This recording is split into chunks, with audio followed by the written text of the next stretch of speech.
Bella kalau bab-bab lipat baju ni paling malas. Tapi terpaksa jugalah buat. Hampa tengoklah, udah penuh satu bakul ni. Ni baju abang. Ni baju Bella.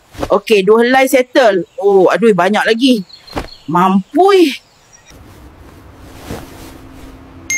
Notification apa pula tu? Tak senang betul tengok Bella lipat baju, ye. Layan TikTok kejap lah alang-alang ni.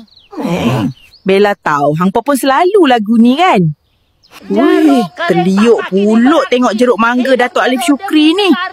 Tapi entah betul ke hidup sedapnya tu. Tak mau beli. Tapi kalau habis stok, menyesal puluk. Alahai, stres Bella. Ya Allah, jari aku tercheck out pula dah. Nak buat lagu macam mana, Ampok? Oi, macam kena pukau. Tahu-tahu check out. Aik. 2 helai je. Dari tadi aku duk feeling macam dah habis satu almari dah. Sedap juga no lagu dangdut baru ni. Cintaku hanya kamu. Cinta merah, merah jambu. Besok-besok je lah lipat baju. Berat sangat dah ni mata Bella. Tak mampu nak tahan lagi, Hang Pok, oi.